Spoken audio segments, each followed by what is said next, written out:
Hello everyone, I Neha Patil welcome you all to my channel Data Structure Concepts. Here you will learn all the basic concepts of data structures. For more information, visit my channel and don't forget to subscribe it to get updates of latest videos. Today we are going to see the next concept which is related with the 2D array, or we can say matrix also. In previous video, we have seen the different operations related with the 1D array. Now today we will see about the 2D array. So as the name indicates here, the 2D array, that means the two-dimensional array. So this is also called the matrix. So matrix is nothing but what? It is a collection of numbers arranged in an order, and that order is nothing but what? Number of rows into number of columns. So we can say like order of a matrix is equal to number of rows into number of columns. So this is the order of matrix, and we can declare the matrix or the 2D array like, suppose we are going to declare the integer matrix. A is nothing but suppose the name of the matrix. Then here we are going to give here the two subscripts. The first subscript is always related with the number of rows, and the second subscript is always related with the number of columns. And here we are going to specify the size. So if I am specifying the size like A of 3, 3, that means in that matrix 3 rows are there and the 3 columns are there. So 3 rows and 3 columns are nothing but what? Total we are going to store 3 into 3, that is the 9 number of elements we are going to store. So that matrix will look like this way.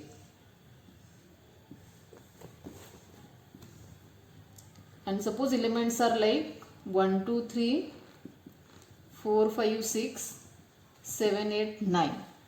So this is a 3 by 3 matrix, or we can say 2D array. And here also like the 1D array, the index is going to start from the 0. So 0, 1, 2, these are the 3 rows are there, and 0, 1, 2, these are the 3 columns are there. So 3 columns are there and 3 rows are there. So this is an example of a 3 by 3 matrix. Now we will see how to declare the matrix or how to initialize the matrix.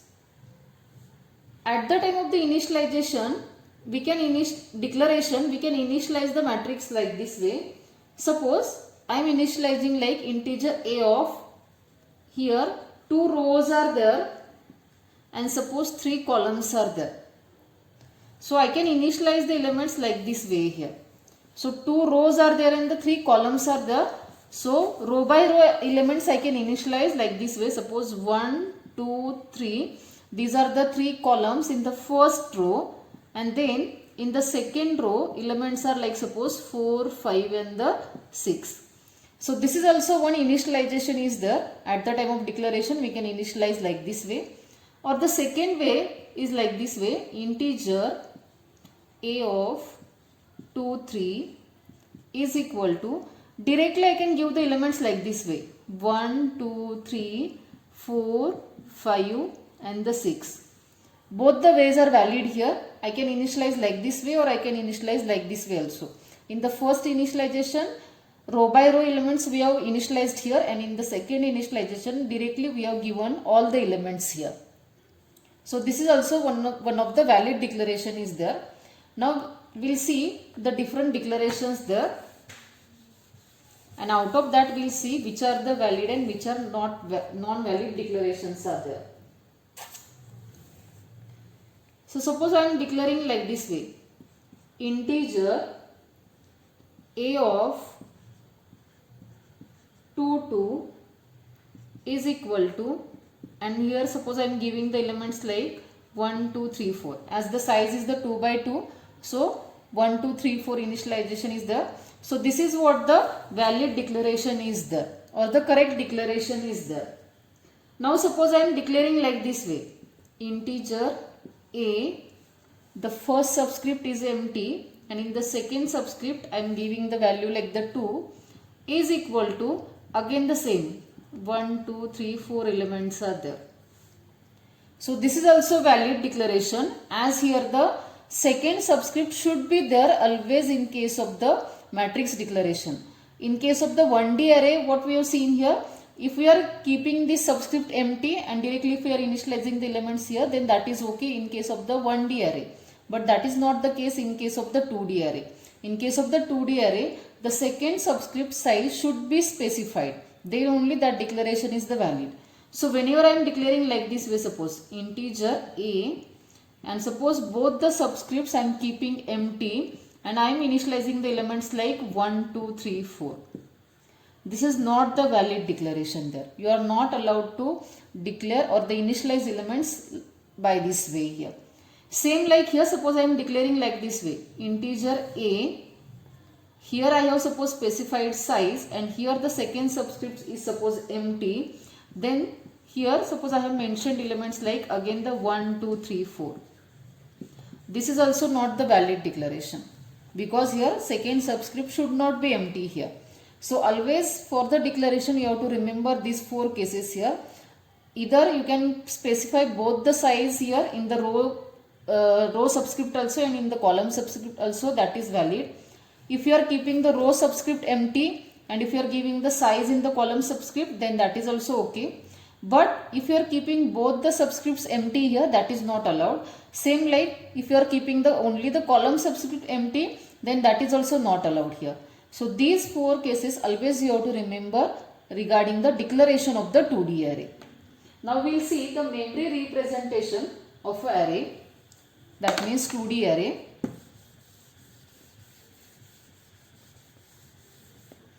Regarding the memory declaration, suppose I am taking a 3 by 3 matrix like this way. 1, 2, 3, 4, 5, 6, 7, 8, 9. Suppose this is our the 3 by 3 matrix. So index is from 0, 1, 2 and the 0, 1, 2 here. So here, always here 3 rows are present and here 3 columns are present and values are like 1, 2, 3, 4, 5, 6 and the 7, 8, 9. So if I want to access a specific value, then by using the indices we can access that specific value. That means whenever I am suppose the matrix name is the A here.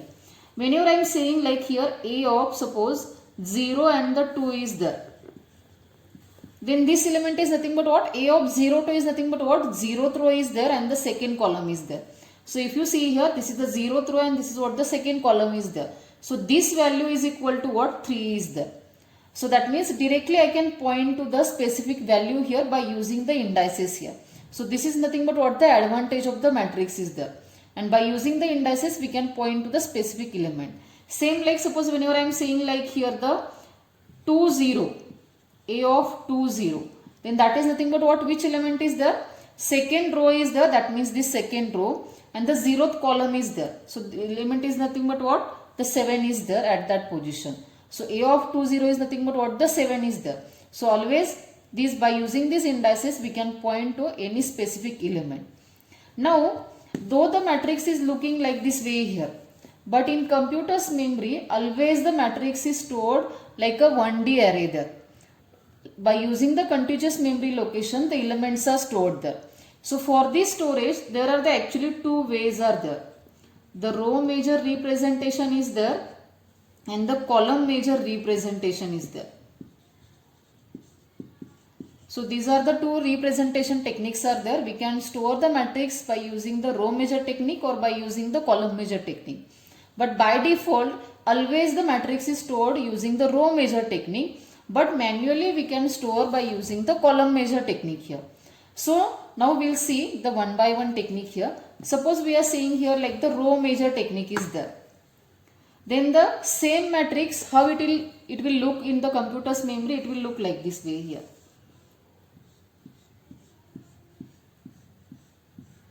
It will look like 1, 2, 3. That means first row elements we have to store first. Then second row, that is the 4, 5, 6, and then the third row, that is the 7, 8, 9. So this is what your the row major representation is there. Row by row your contiguous elements will be present like this way here. And in column major, how the representation will look here? It will look like this way here.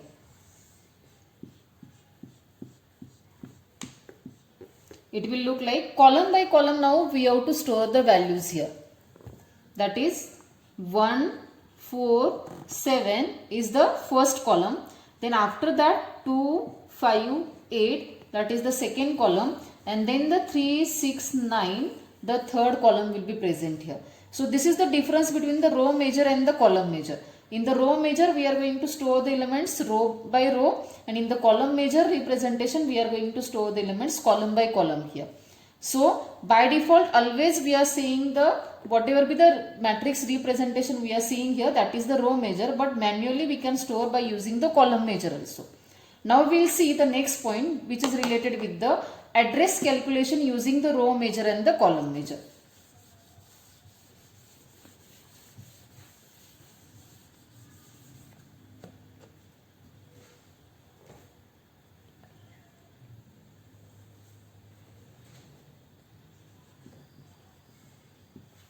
Address calculation.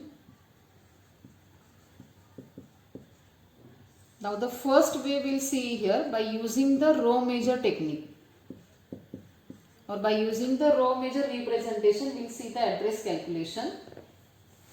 So here whenever we are going to calculate the address of any particular element using the row major technique, then we have to use a formula like this way here. The formula is like, suppose A of ij is equal to B plus I into column size plus J into S. So here now B is nothing but what? Base address of the array, that is the 2D array. Then I is nothing but the row number for which we want to calculate the address. Then J is nothing but the column number for which we want to calculate the address. Then S is nothing but the number of bytes required for each element. Number of bytes required for each element. So these are the values are here, and here the column size is nothing but what? The variable column size is going to represent total number of columns. Total number of columns in the matrix there. That means whatever be the original matrix given, in that matrix whatever be the total number of columns are there, that is this variable column size. I is nothing but the row number for which we want to calculate the address. J is nothing but the column number for which we want to calculate the address. S is nothing but the total number of bytes required for storing each element there. So by using this formula now we can calculate the address in case of the row major representation. Now we will take one example.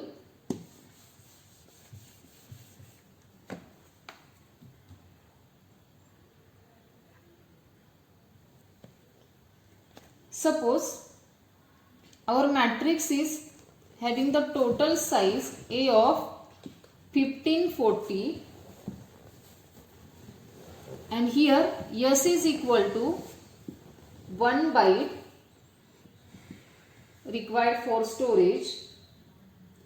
Base address is equal to suppose 1500, and suppose we want to calculate the address for A of 1520. For this particular element now we want to calculate the address using the row major representation. The total size of the matrix is given like the 1540. S is equal to 1 byte, that means for each element 1 byte is required, and B is given, that is the 1500. Now we will see what the address will come here for the element A of 1520. Our formula is what? A of ij is equal to B plus I into column size plus J into S. So now in this here we will put the values. A of 1520 is equal to B, that is nothing but the 1500, plus I is nothing but what here, the row number, that is the 15, into column size, that means the total number of columns here. How many columns are there? 40. So 40 plus j. J is nothing but what? This column number, that is the 20 into 1 here, because 1 byte is required for the storage. So it will look like 1500 plus 15 into 40, that is nothing but the 600, plus 20 into 1. So which is nothing but what? 1500 plus 620, and it will become like the 2120. So this will be the address for A of 1520 whenever we are going to calculate with the row major representation. So always you have to remember this formula for calculating the row major address. B plus I into column size plus j into s. B is the base address. I and j are the index values for which you want to calculate the address, and the column size is nothing but the total number of columns present in that matrix there.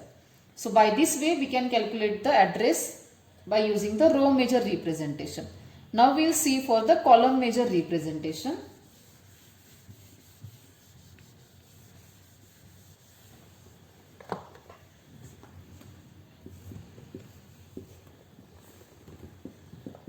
Column major representation.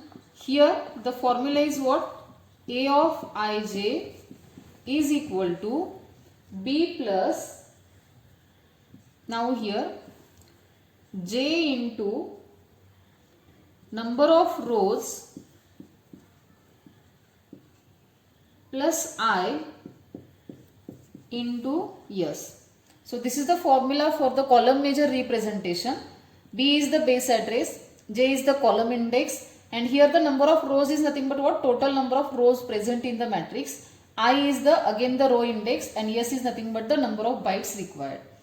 So for the same example, now we will see the column major formula address calculation there. What was our example? A of, here we want to calculate for the 1520. The base address was given like the 1500, plus now here j is what? Here the 20, into the number of rows are nothing but what? Our total size was the A of 1540. So total number of rows are nothing but what? Here the 15. So that we have to take here, plus I is nothing but what? This value, again that is the 15, into 1 is there, that is the 1 byte is required for each element there. So now for the same element A of 1520, in case of the column major it will become like 1500 plus 15 into 20, that is the 300, plus 15 into 1 as it is there. So it will become like 1500 plus 315, which is nothing but what? The 1850. So if you see here, in case of the row major representation, we were getting the answer like 2120, and in case of the column major representation we are getting the answer like the 1815. So this is what the address calculation in case of the column major representation. So hope you have understood the basic introduction about the 2D array. What we have seen here, we have seen the introduction of the 2D array, then we have seen the memory representation of the 2D array, and then we have seen the address calculation in case of the 2D array by using the two techniques, row major technique and the column major technique. In the row major technique, if we want to calculate the address of a particular element, our formula is like this way: B plus I into number of columns plus j into s. And in case of the column major representation, we have to use the formula B plus j into number of rows plus I into s. So by using these formulas, we can calculate the address of any particular element there. So thank you very much for listening this introduction. Thank you.